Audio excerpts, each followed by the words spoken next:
Hi friends అందరికి ఈరోజు ఎలాగైనా సరే సింగిల్ ఐటమ్ ఒక 5 బాక్సులు కొనాలా అనే ఉద్దేశంతో ఇంటి నుంచి బయలుదేరాము. 5:30 అయ్యింది ఉదయం ఇంటి దగ్గర. మామూలుగా అయితే మనం 4:30 లేదా 5 గంటలకు బయలుదేరుతాం, కానీ ఈరోజు కొంచెం లేట్ అయ్యింది. మనం సాధ్యమైనంత వరకు ఎప్పుడు ఒకటే ఐటమే వేస్తామండి. కాకపోతే ఈ మధ్యన వ్యాపారాలు సరిగ్గా లేకపోవడం వల్ల మనం 2-3 రకాలు అమ్మాల్సి వస్తుంది. అంటే ఈ వ్యాపారంలో కూడా 2 రకాలు ఉంటాయండి. ఒకటే ఐటమ్ అమ్మే వ్యాపారం వేరు ఉంటుంది, ఇలా మిక్స్డ్ ఫ్రూట్స్ అమ్మే వ్యాపారం వేరుగా ఉంటుంది. ఎవరైనా కొత్తగా వ్యాపారం స్టార్ట్ చేయాలా అనుకునే వాళ్ళకి నేను ఇచ్చే సలహా అయితే సింగిల్ ఐటమ్ అయితే బెటర్ అండి.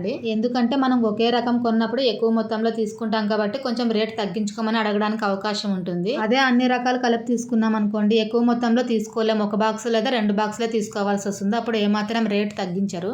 ఎందుకో మరి ఇక్కడ ఈ రోజు అయితే రెడ్ కలర్ బాక్సులు అడ్డం పెట్టేస్తున్నారు. సర్లే ఇంక మధ్యలో సందు ఉంది కదా మనకి 2 వీలర్ అనేసి వెళ్ళిపోయాము. మా వారు ఇంతకు ముందు చేసిన వ్యాపారంలో మొత్తం కూడా సింగిల్ ఐటమే అమ్మేవారండి. ఇక్కడ అవుట్ ఆఫ్ ఏరియాలో అమ్ముతున్నప్పుడు మాత్రమే మధ్యలో మిక్స్డ్ ఫ్రూట్స్ తీసుకున్నారు. మన సబ్స్క్రైబర్ లో మొన్న ఒకరు కామెంట్ చేశారు, సిస్టర్ మీరు పూల వ్యాపారం చేయొచ్చు కదా బాగుంటుంది అని. నిజమేనండి, ఆ వ్యాపారంలో కూడా లాభం బాగానే వస్తుంది.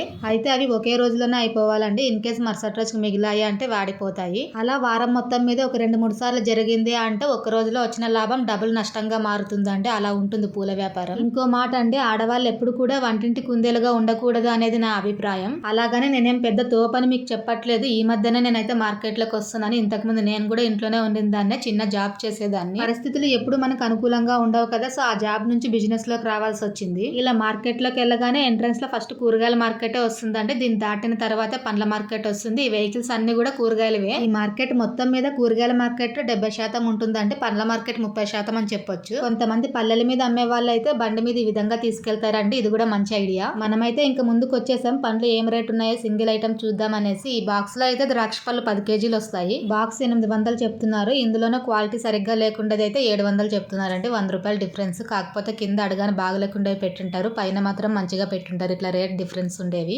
ఇందులో మనకి వేస్టేజ్ అనేది చాలా ఎక్కువగా వెళ్తుందండి. ఎందుకంటే కస్టమర్లు చేయి పెట్టి తీసేది చేస్తారు కదా, అవి వద్దు ఇవి వద్దు అనేది. అందులోనే సగం మెత్తగా అయిపోతాయి ఈ పండ్లు. అందులోనూ పొద్దున కొన్నప్పుడు ఫ్రెష్ గా ఉంటాయి, సాయంత్రానికల్లా ఉదిరిపోతాయి అంటే రాలిపోతాయండి. ఆ రాలిపోయిండో తక్కువ రేటుకి ఇవ్వాల్సి వస్తుంది. మనకేమి ఇక్కడ రేట్ అయితే తక్కువ చేసుకోరు. పోనీలే సీతాఫలాల రేట్ అయినా అడుగుదామని ఇక్కడికి వచ్చాం. ఎట్లా తాత ఎట్లా బాక్స్ 400 అవి లావ్ సైజు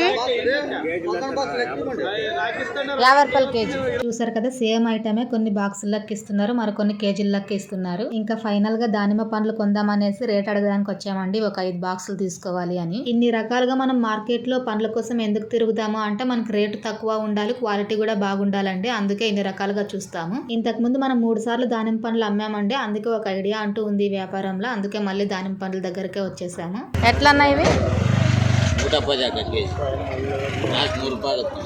రూపాయలు కేజీ.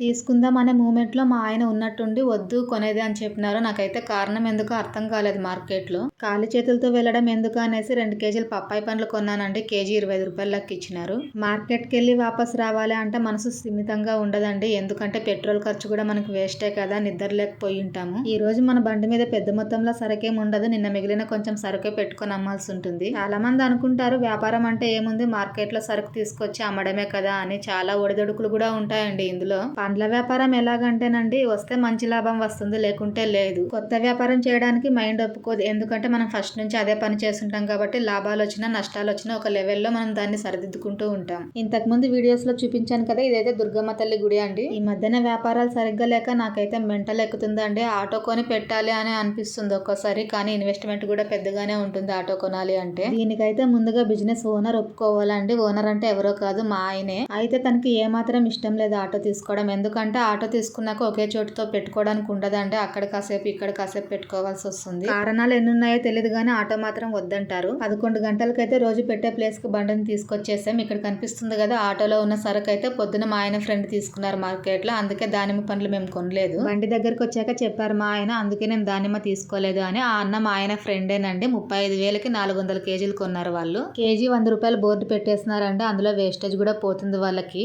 బోర్డు పెట్టారు కాబట్టి ఎక్కువ లాభాలు పెట్టుకోరండి. తక్కువ లాభంతోనే బోర్డు పెట్టేస్తారు తొందరగా సరుకు అయిపోవాలి అని. ఎక్కువ మొత్తంలో కొన్నారు కాబట్టి వాళ్ళకి ఆ రేటు పడిందండి. మనకైతే హోల్సేల్ రేటే 100 రూపాయలు చెప్పారు. ఇదేనండి పెద్ద వ్యాపారానికి చిన్న వ్యాపారానికి తేడా. అయితే మనం బండిని ఎప్పుడు కూడా అక్కడే పెట్టేవాళ్ళమండి. కానీ ఆ అన్నది సరుకు ఎక్కువ మొత్తంలో ఉంది కదా, మనది కొంచెమే ఉందనేసి మనమే సైడ్కి తీసుకున్నాం మన బండిని. ఆ అన్న కూడా మనం సేమ్ సరుకు తీసుకొచ్చినప్పుడు అయితే ఆటో మన దగ్గర పెట్టరండి, వేరే చోటుకి తీసుకెళ్లి పెడతారు. చాలా అనుకూలంగా ఉంటారు ఆ అన్న. మన వ్యాపారం అయితే చాలా దారుణంగా ఉంది. 2 రోజులకు గాను అరటిపల్లిలో మనకు వచ్చిన లాభం 220 రూపాయలు. ఆరెంజ్ లో దాని డబ్బులు మాత్రమే వచ్చేసిన, పైన ఏం లాభం రాలేదు. చిరాకొచ్చి రాత్రి 7 గంటలకు వ్యాపారం అయితే క్లోజ్ చేసాం. ఇది ఈ రోజు వ్యాపారం అంటే. మీరు వీడియో నచ్చితే చిన్న లైక్ చేసి సబ్స్క్రైబ్ చేయండి ఫ్రెండ్స్.